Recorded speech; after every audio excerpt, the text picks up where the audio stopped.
Welcome back. I'm Victor Blackwell in for Carol Costello this morning. The Obama White House reportedly getting ready to punish Russia for interfering in the U.S. election.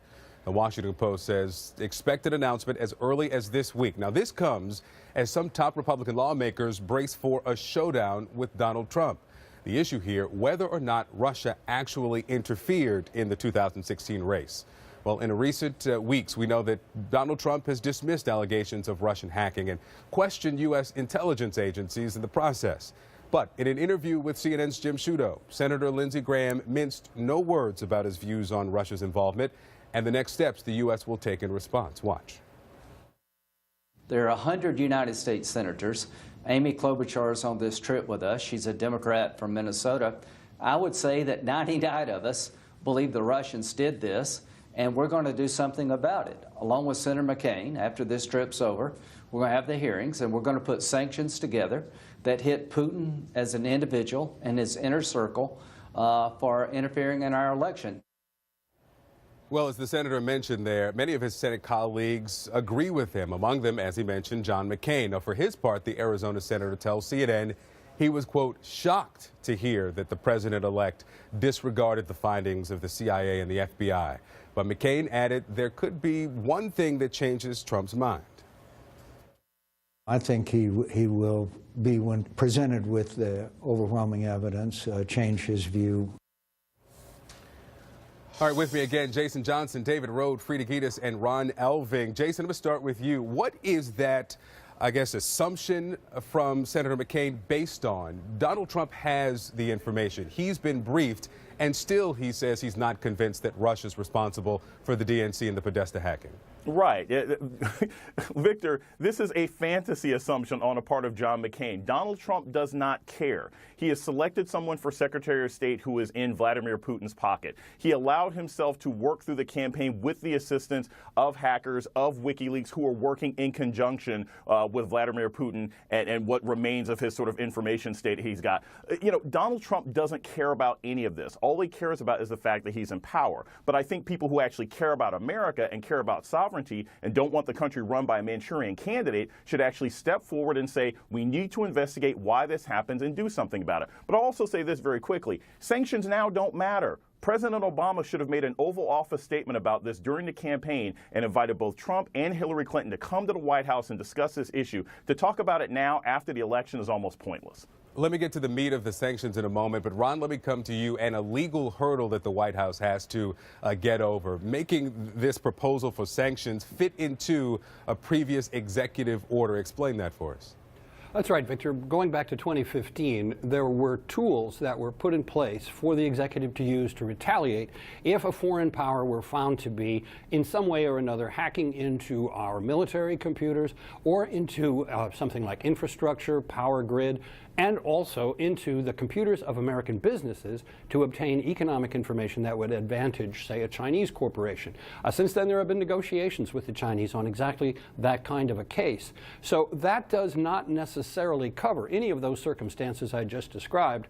What we're looking at in 2016 and the hacking of the campaign. Now, a lot of people get confused about whether or not the hacking took place on Election Day in the actual mechanics and apparatus of conducting the vote. That's not what's being alleged. What's being alleged is that throughout the campaign, the Russians were getting involved, hacking the Democratic Party, possibly hacking others as well, but using the information from the Democratic Party through WikiLeaks to change attitudes towards Hillary Clinton.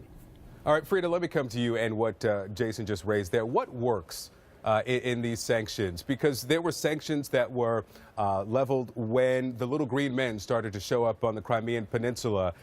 Still, Russia annexed Crimea. What works as a deterrent for Russia in the future, or potentially Iran or China?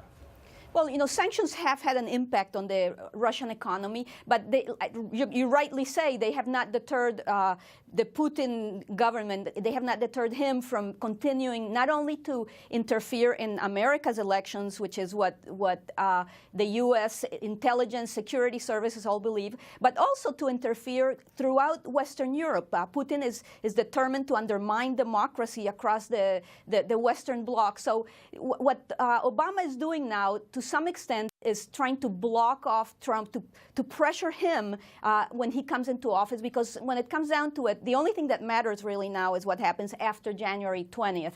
So if Obama imposes these new sanctions now, he makes it more difficult for Trump to move forward without making a move that will show him more clearly to be aligning himself with Putin. And this whole Russia issue is going to be something very interesting to watch during the Trump administration, because Trump, as we know, is very close to Putin, emotionally at least. But there are some in his cabinet, in his proposed cabinet, who are not. So we will see some kind of a disagreement here between the nominated defense secretary, who is very skeptical of Russia, and his Department of State leader, his state secretary. So we could see a conflict between state and defense over the future course of relations between the United States and Russia, and Trump will have to make a decision between the two, and then we will see what path these relations take.